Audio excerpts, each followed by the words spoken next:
Our hearts beat to the city streets. We began to feel the fire. You're the one that dragged us down. Did you hear me? We rise like Thanks anyway. tall buildings as the chemicals they take us higher. Why couldn't I look like that? Young, it has just begun.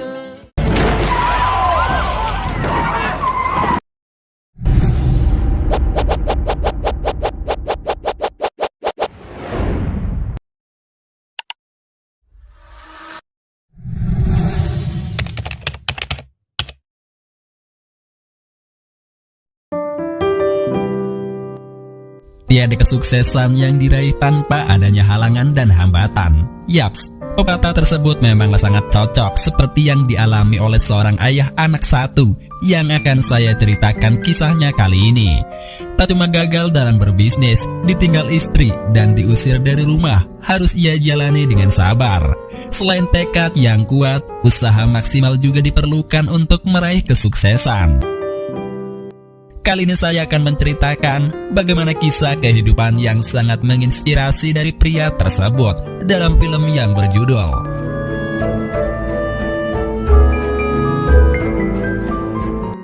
Suatu pagi di tahun 1981, terlihat seorang pria yang sedang membangunkan anaknya. Pria tersebut bernama Chris Garner.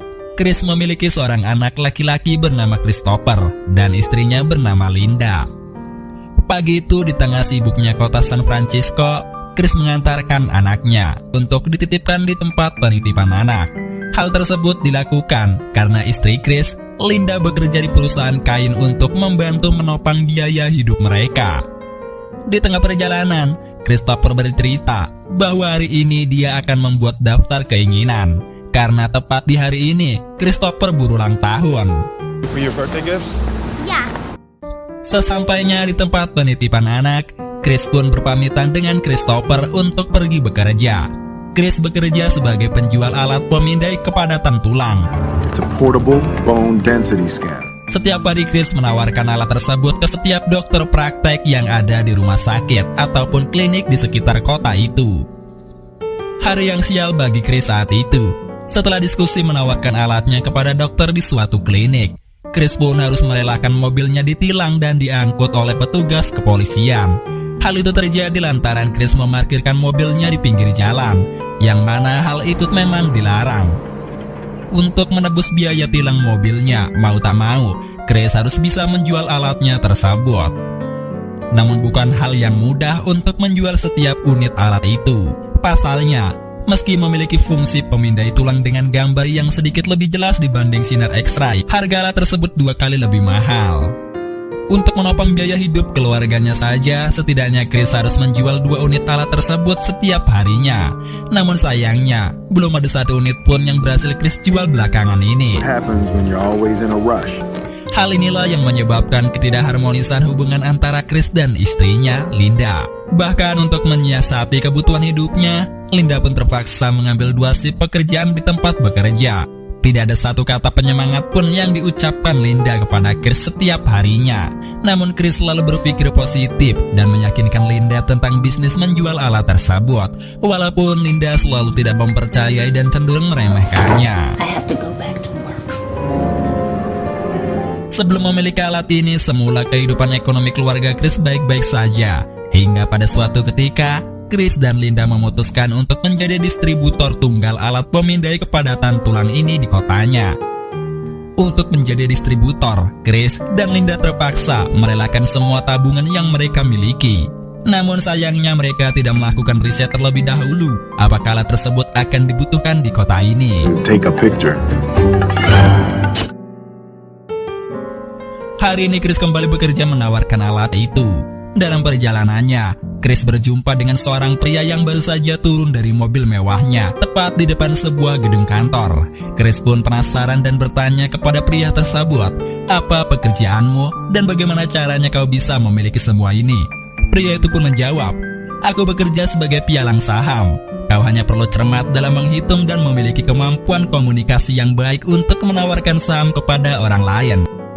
Mendengar jawaban pria tersebut, Chris pun termenung dan memandangi suasana di kota pialang saham ini. Chris melihat semua orang yang bekerja di perusahaan pialang saham tersebut tersenyum bahagia. Terbesit dalam hati Chris, Why couldn't I look like that? esok paginya, Chris menceritakan kepada istrinya tentang perusahaan pialang saham tersebut. Chris berniat ingin mengunjungi dan melihat pekerjaan apa yang bisa dia dapatkan di sana. Namun, bukan kata semangat yang diucapkan Linda, Chris justru direndahkan oleh istrinya tersebut. Chris pun menanggapinya dengan positif. Dia menganggap bahwa Linda hanyalah stres karena kesulitan ekonomi yang mereka hadapi saat ini. Not an astronaut? Don't talk to me like that, Linda. Sembari tetap menawarkan alat pemindai tulangnya untuk dijual, Chris pun datang mengunjungi perusahaan pialang untuk bertemu dengan HRD dan menanyakan lowongan pekerjaan yang bisa dia dapatkan di sana. Tidak ingin terlihat aneh memasuki gedung perusahaan pialang saham dengan membawa alat mesinnya, Chris pun menitipkan alatnya kepada seorang pengamen yang sedang bernyanyi di depan gedung kantor dengan memberi imbalan sebesar $1. Dan Chris pun segera memasuki kantor pialang tersebut. Broken Resources. How are you? Come with me. Yes, sir. Setelah bertemu dengan HRD, pihak HRD merekomendasikan agar Chris mendatangi kantor utama perusahaan tersebut. Chris pun diberikan sebuah kertas informasi lowongan kerja beserta syarat yang harus dipenuhinya. Setelah berdiskusi dengan HRD beberapa saat, pandangan Chris teralih keluar jendela.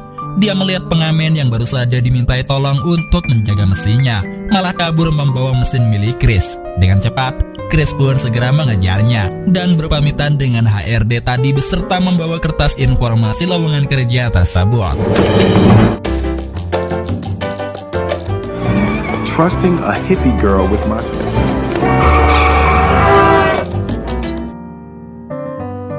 Sial bagi Chris, pengamen tersebut berhasil lari dan membawa kabur mesin pemindai tulang milik Chris dengan menaiki kereta yang langsung membawanya menjauh dari Chris.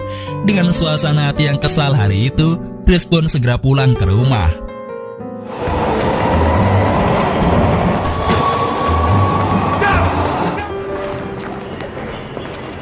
Esok harinya, Chris berencana untuk melamar langsung ke perusahaan utama pialang saham tersebut. Setelah mengantarkan anaknya Christopher ke tempat penitipan anak, ia pun sampai di perusahaan Dan Writer. Dengan wajah yang penuh percaya diri, Chris pun diharuskan untuk menemui Jay selaku pimpinan di perusahaan tersebut. Setelah bertemu, Chris segera memberikan CV-nya kepada Jay. Bukanlah interview secara langsung seperti yang diharapkan oleh Chris, namun ia harus menunggu kabar telepon lagi dari Jay mengenai pengajuan lamarannya. Dengan sedikit menyesal, Chris pun pergi dari kantor tersebut dan berharap segera mendapatkan kabar baik mengenai lamaran kerjanya. Baru saja menginjakkan langkah keluar dari perusahaan itu, Chris pun melihat pengamen yang mencuri alat mesinnya. Kali ini, si pengamen bersama seorang pria gangguan jiwa yang berlari menjauhi Chris dengan menaiki sebuah bus. Segeralah Chris mengejar mereka sampai ke dalam bus. Setelah berhasil mengejar mereka, Chris tidak meluapkan emosi kepada mereka karena telah mencuri alat mesinnya. Setelah pengejaran yang melelahkan tersebut, Chris menjemput anaknya dari tempat penitipan anak dan segera pulang ke rumah. Kali ini, Chris membawa pulang 2 alat yang harusnya sudah terjual seperti apa yang diinginkan oleh Linda.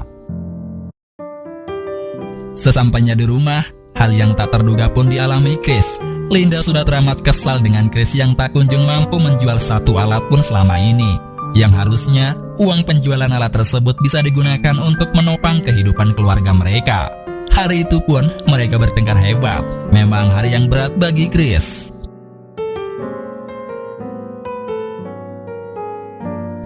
Esok hari seperti biasanya, Chris kembali berniat menjual alat miliknya. Tak disangka di pertengahan jalan, Chris bertemu dengan Jay, pemimpin dari perusahaan Dan Writer. Chris pun menyapanya.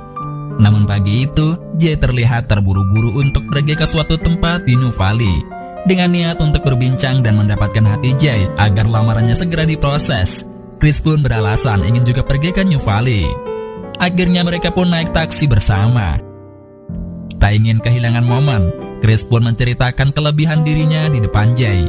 Namun sayang, bukan mendengar perkataan Chris, Jay malah sibuk dengan permainan Rubik yang pada tahun itu merupakan permainan yang baru diciptakan, sehingga sangat jarang orang yang berhasil menyamakan setiap warna dari permainan Rubik tersebut. 3 inches by 3 inches on each side. The gift sensation of 1981. Chris pun mengatakan ke Jay bahwa dia mampu menyelesaikan permainan itu. Jay yang tidak percaya jika Chris mampu menyelesaikannya, segera memberikan Rubik tersebut kepada Chris. Dengan cermat, Chris mampu menyelesaikan permainan Rubik itu. Sampai akhirnya Jay pun terkesima dengan keahlian yang dimiliki oleh Chris. Karena taksi sudah sampai di depan rumah Jay, Jay segera turun dari taksi dan berpamitan dengan Chris. Seketika itu supir taksi itu bertanya kepada Chris, "Kemana tujuan Anda, Pak?" Chris pun menjawab, "Belok 2 blok dari sini dan berputar." Melihat argot taksi yang semakin bertambah, Chris pun panik karena ia hanya membawa sedikit uang dan tentunya tidak cukup untuk membayar biaya taksinya. Akhirnya setelah berhenti di lampu merah, Chris pun segera berlari kabur dari taksi tersebut. Hal itu membuat si supir taksi mengejar Chris. Chris berlari dengan cepat menuju stasiun kereta api untuk kabur dengan menaiki kereta. Ia pun berhasil menaiki kereta sesaat sebelum kereta jalan. Namun sayang, pintu kereta dengan cepat tertutup dan menahan alat mesin yang dibawa oleh Chris. Dengan terpaksa, Chris pun melepaskan tangannya dan harus merelakan alat mesinnya terjatuh dan tertinggal di stasiun tersebut. Chris pun terlambat pulang ke rumah dan segera menelpon Linda untuk mengabarinya. Namun sangat tidak disangka, Linda yang sudah tertekan dengan situasi ekonominya mengatakan Chris lewat telepon tersebut. And I'm taking our son, and we're gonna leave now. Chris pun bergegas untuk pulang ke rumah. Dan benar saja, sesampainya di rumah, Linda dan Christopher sudah pergi meninggalkannya. Belum sempat Chris meratapi nasibnya, tiba-tiba telepon rumah berbunyi. Ternyata itu adalah telepon dari Jay. Karena terkesima dengan permainan Rubik siang tadi, Jay pun mengundang Chris untuk wawancara perekrutan karyawan pada besok lusa. Who was this? Jay Twistle. Tomorrow, in the morning, we're interviewing for the internships.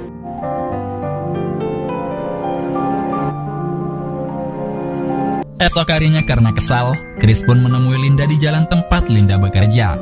Ia mengatakan kepada Linda untuk meninggalkan Christopher hidup bersamanya dan menyuruhnya pergi jika ingin meninggalkannya. Mereka pun bertengkar di tengah jalan. Well, I'm just not happy. Then go get happy, Linda. Christopher's living with me. You want to drag this down? Did you hear me? Siangnya Chris segera menjemput Christopher di tempat penitipan anak dan akan membawanya pulang tanpa sepengetahuan Linda. Dan Christopher pun pulang bersama Chris. Malam itu setelah Chris dan Christopher selesai makan malam, si bapak pemilik kontrakan rumah mengetuk pintu rumah Chris. Ia mengatakan kepada Chris agar segera meninggalkan rumah kontrakannya malam itu juga. Hal itu bukan tanpa alasan, sebab Chris sudah menunggak pembayaran selama beberapa bulan ini. Si bapak pemilik kontrakan mengatakan bahwa besok rumah yang ditempati oleh Chris akan dicat ulang dan Chris harus segera pergi. Tak hanya pasrah, Chris pun memohon agar ia diberi waktu 1 minggu lagi untuk tinggal. Ia pun dengan sukarela akan mengecat rumahnya sendiri. Mendengar hal tersebut, si bapak pemilik kontrakan itu menyetujui untuk Chris tinggal 1 minggu ke depan. Dengan catatan, Chris sendiri yang harus mengecat rumahnya besok pagi. 1 week, and you painted. Seakan cobaan belum selesai, esok pagi ketika Chris sedang mengecat rumahnya, Chris pun didatangi 2 orang polisi yang membawa Chris ke kantor kepolisian. Di kantor kepolisian, Chris diharapkan untuk membayar tunggakan pajak dan biaya tilang mobilnya yang sampai saat ini belum juga dibayarkan.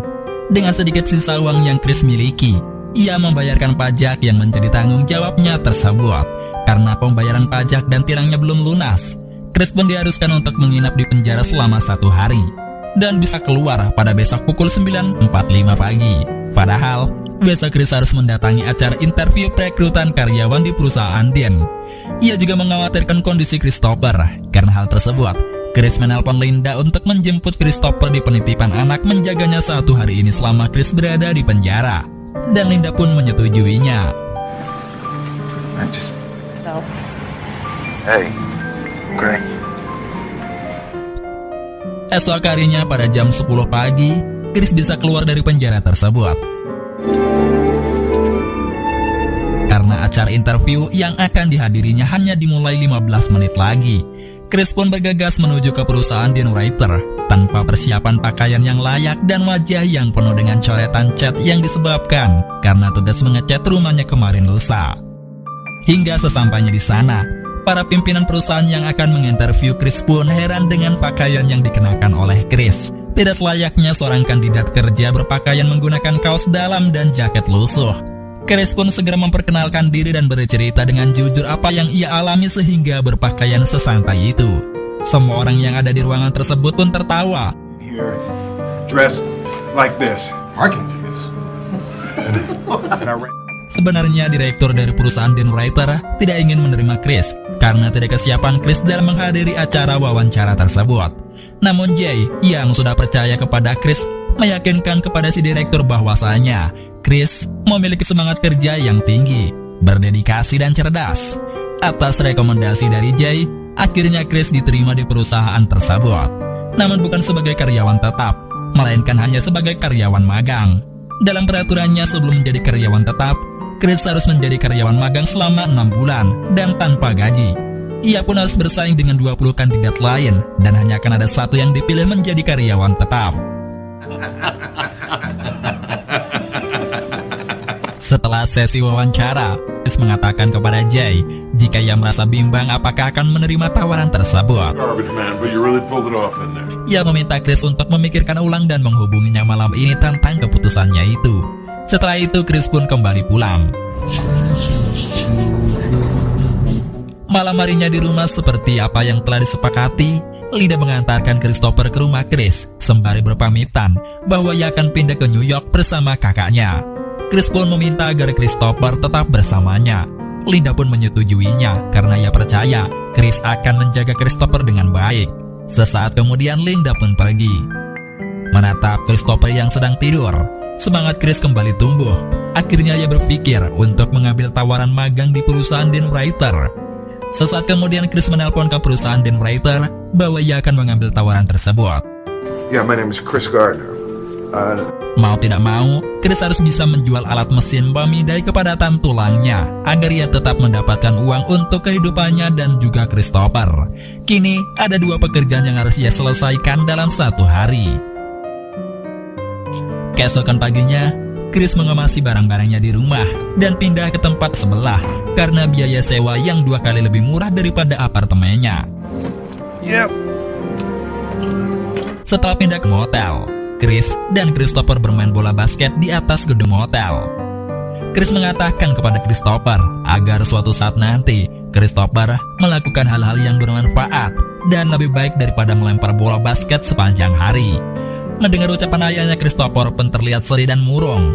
Tak ingin anaknya sedih, Chris pun memotivasi anaknya dengan mengatakan, "Jangan biarkan orang lain mengatakan padamu bahwa kau tidak bisa melakukan hal apapun, termasuk ayah sendiri. Jika kau punya keinginan dan mimpi, maka gapailah dan berjuanglah." Mendengar kata motivasi dari ayahnya, Christopher pun kembali bersemangat. Yah, begitulah cara Chris mendidik anaknya dengan menanamkan mindset kepada anaknya agar berjuanglah untuk menggapai mimpi, walau apapun rintangannya. Setelah beberapa hari berlalu, Chris pun berhasil menjual beberapa mesin tersebut. Dari hasil itulah, Chris masih bisa bertahan untuk membiayai biaya hidupnya dan Christopher. Hari-hari dilalui Chris dengan penuh semangat. Tiba waktunya besok pagi, Chris pun mengikuti magang di Dan Writer. Chris tidak sendiri, melainkan bersama 19 calon karyawan lain yang juga mengikuti magang. Dan hanya ada 1 orang saja yang akan direkrut jadi karyawan tetap. Di sana Chris diberikan sebuah buku tebal yang berisi daftar calon konsumen yang harus ia dapatkan. Dengan penuh semangat, Chris pun menelpon satu persatu dari setiap daftar di buku tersebut agar mau mengasuransikan hartanya di tempat bekerja. Bukan mudah bagi Chris menjalaninya. Akhirnya dia harus mengikuti kelas magang di Dan Writer. Sepulang dari magang, Chris masih harus menjual alat mesinnya untuk mendapatkan uang.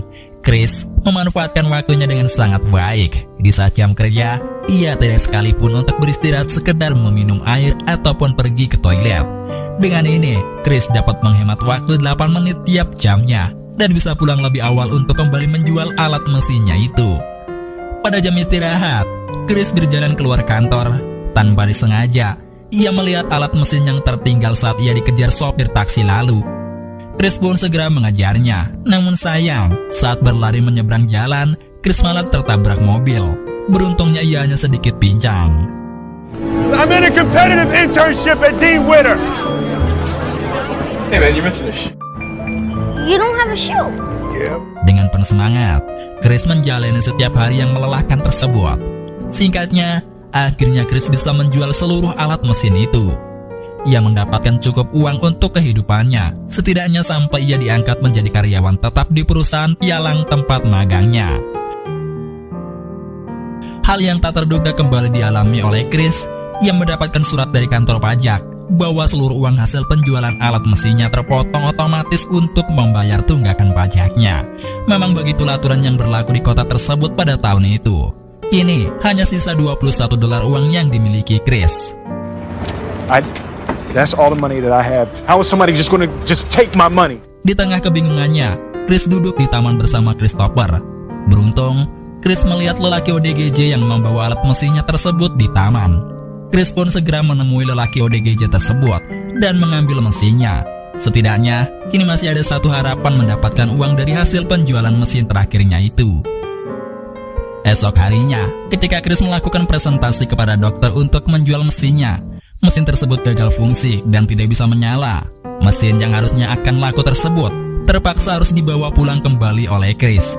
Setidaknya sampai ia bisa membetulkan mesin tersebut dan kembali ke dokter itu untuk deal harga.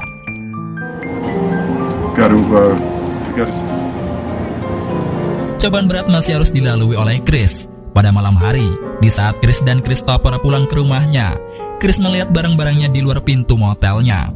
Pintu rumahnya pun sudah terkunci dari luar. Benar saja, tepat di malam itu, Chris diusir dari motelnya oleh pemilik kontrakan tersebut. Hal itu dikarenakan Chris yang belum juga membayar tunggakan sewa rumah dan motelnya. Dengan terpaksa dan suasana hati yang bingung, Chris pun berjalan menuju stasiun kereta bersama anaknya. Di sanalah titik terendah bagi seorang Chris Garner. Tabungan yang habis, bangkrut dari usahanya, ditinggalkan istri, dan sekarang tidak mempunyai tempat tinggal. Di tengah kebingungannya, ia dan Christopher duduk di dalam stasiun kereta.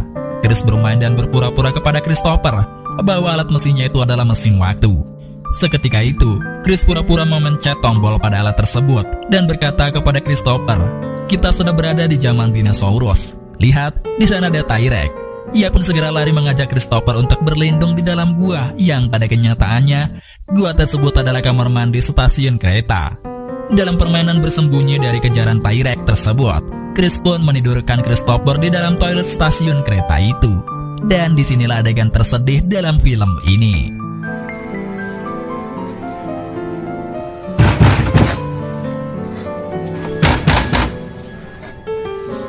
Esok paginya Chris menuju ke tempat penampungan anak yatim agar ia bisa tinggal di sana. Namun sayang, tempat tersebut hanya bisa ditinggalkan untuk anaknya saja.